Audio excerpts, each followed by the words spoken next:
तर दुसऱ्या दिवशीची पहाटेची सकाळ आणि सगळ्यांना श्री स्वामी समर्थ सर्वांचं परत आपल्या यूट्यूब चॅनलमध्ये स्वागत करते. आणि कालच्या व्हिडिओमध्ये जे मी पूर्वतयारी दाखवली, तर आजच्या व्हिडिओमध्ये आपण दिंडीचं स्वागत आणि दिंडीला घ्यायला जातात आणि ब्राह्मण लोक जेवण म्हणजे त्यांचं बनवतात ते सर्व काही या व्हिडिओमध्ये शूट केलेलं आहे. तर मी आवाज काढलेला नाही आहे, कारण आरती वगैरे भजन हे सर्व काही तुम्ही पण अनुभवा. किती बघून आपल्या अंगावरती काटा येतो आणि इतके दिवस चालूनसुद्धा त्यांच्या चेहऱ्यावरती अजिबात थकवा नसतो. तर ही आहे बघा सर्व सामान. सकाळी सर्व मंदिरामध्ये सामान नेण्यासाठी सर्व तयारी. 2 गॅस सिलेंडर, त्यानंतर सर्व सामान असं पोतळ्यांमध्ये पॅक केलेलं. गुळाची भेली वगैरे सर्व, तेल सगळं असे सर्व पॅक केलेलं. त्यानंतर बघा आचारी जे जेवण बनवतात त्यांची सुरुवातीला पूजन म्हणजे चुलीचं पूजन, त्यानंतर नारळ फोडलं तिथे. आणि काकांनी म्हणजे सगळ्यांना तिथे जे उपस्थित होते जेवणाच्या ठिकाणी म्हणजे जेवण तयार करण्याच्या ठिकाणी तिथे काकांनी सर्वांना मुक्का लावला. तर सर्वांचं म्हणजे बघा नारळ वगैरे वाटप केली आणि मुक्का सगळ्यांना लावला. पूजन सुरुवातीला केलं आधी, म्हणजे जे लहाड असते म्हणजे जी चुला आपण करतो त्याचं पूजन आणि सर्व काही विधी करून मग जेवणाला सुरुवात म्हणजे जेवण बनवण्यासाठी सुरुवात होते.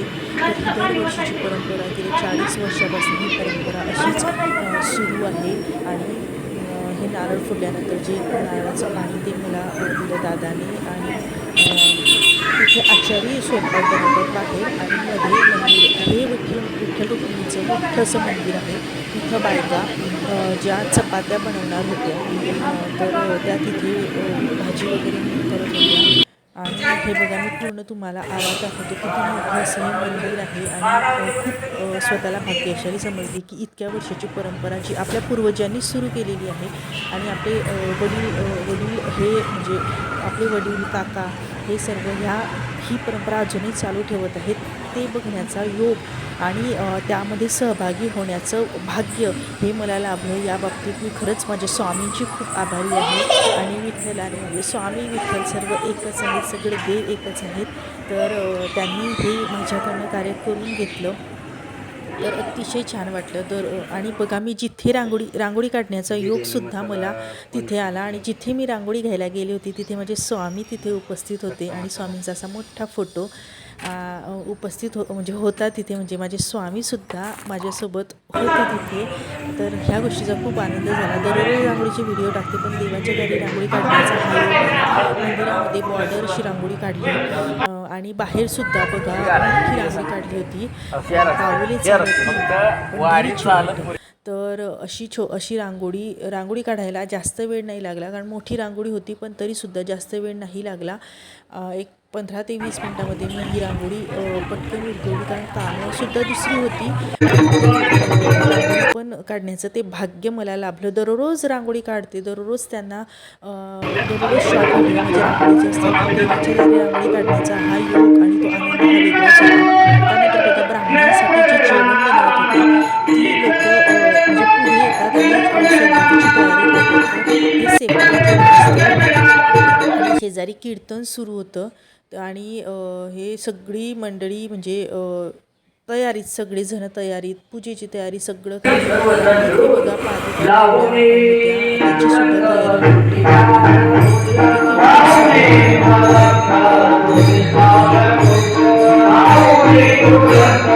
कीर्तन सुरू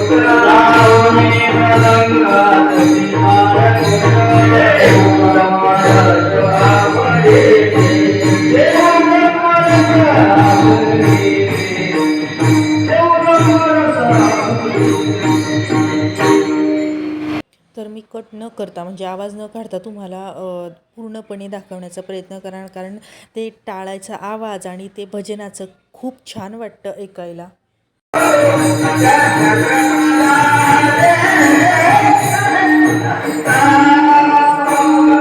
तर आता आपण जातो आहे की जिथे आचारी जेवण बनवणार होते. तर तिथलं मी दाखवते तुम्हाला. तर ह्या मोठ्या पातेल्यामध्ये भात म्हणजे मसाला भात हा शिजत होता. माझे काका इथे उभे आहेत, ते सुद्धा हातभार लावत होते. तर बघा काका म्हणजे भात पूर्ण खालून वर हलवत होते आणि सगळ्यांचं म्हणजे सगळ्यांचं निरीक्षण होतं कुठं काय करायचं आहे. इथे काका दोघं काका दादा पप्पा येणं जाणं सगळ्यांचं मध्ये ब्राह्मणांचं जेवण बनवणं सुरू होतं. ते स्वतःच बनवतात, म्हणजे ते त्यांचं स्वतः बनवतं, आपण फक्त सगळं सामान त्यांना काढून द्यायचं असतं. तर बघा ऑलमोस्ट जेवण तयार झालं होतं. इथे भाजी, त्यानंतर लापसी म्हणतात इकडे. तर हा शिरा म्हणतो ना आपण, जसं जाड आपल्या बारीक रव्याचा शिरा असतो, हा जाड रवा असतो. आणि इथे चपात्या करण्यास सुरू होत्या, कारण 1-1.5 तासामध्ये दिंडी येणार होती. तर त्यांना गरम गरम जेवण वाढायचं होतं, म्हणजे गरम गरम चपात्या त्यांना मिळायला पाहिजे म्हणून सर्वजणं म्हणजे वेळेवरती सगळीजणं कामाला लागली होती. त्यानंतर इथे माझे वडील कीर्तनकारांना हार वगैरे म्हणजे घालणार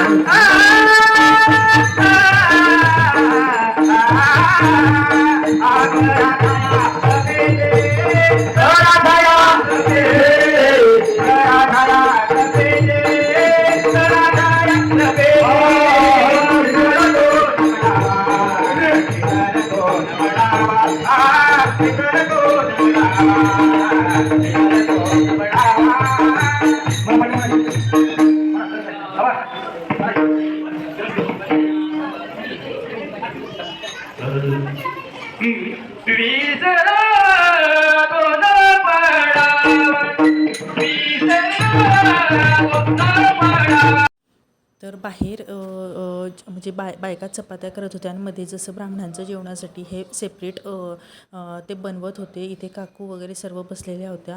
आता मी पुढचं शूटिंग घेत आहे, ते म्हणजे दिंडी घ्यायला जातात काका दोघं दादा हे दिंडी घ्यायला जातात. तर ते पुढचं शूटिंग तुम्ही बघा.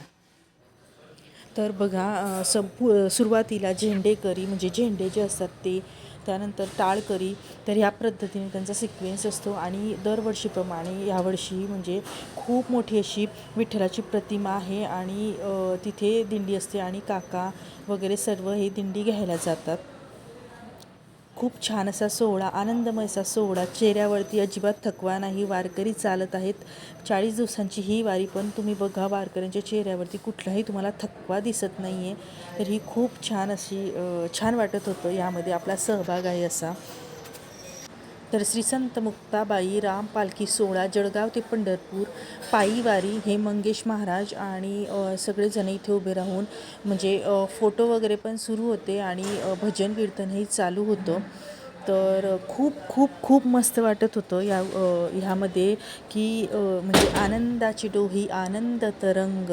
तर म्हणजे आपण म्हणतो ना की पायी वारी बघा किती त्यांच्या चेहऱ्यावरचा उत्साह, आनंद, भक्तीचा तो आनंद ओसंडून वाहत होता. आणि विठ्ठलाची मोठी मूर्ती ही स्टँडवरती छान त्यांनी म्हणजे आहे आणि तिथे सगळेजण येऊन दर्शन घेतात. खूप छान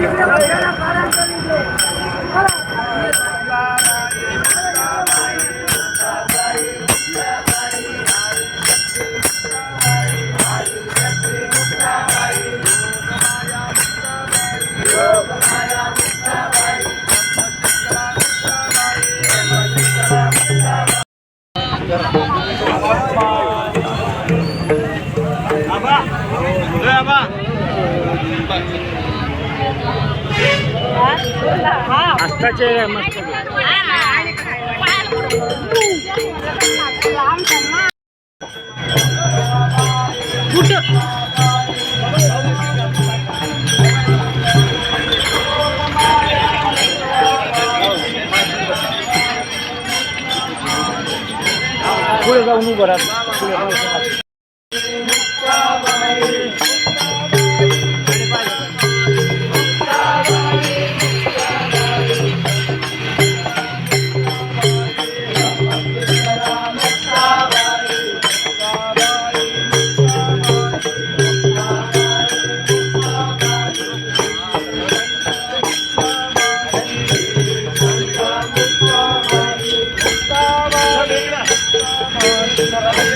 जा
ज्वारी बारे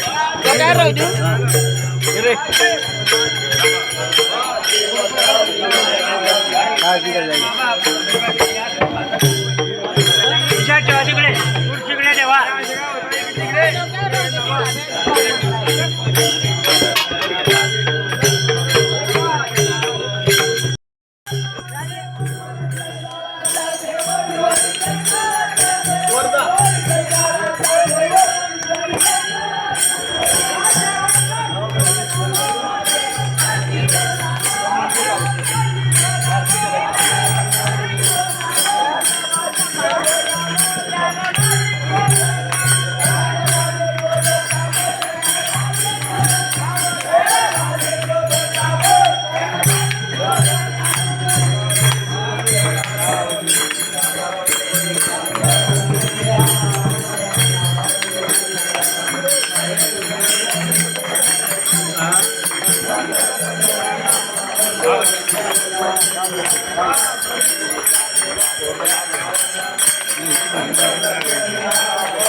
रामचंद्र भगवान की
हो आणतो चालेल.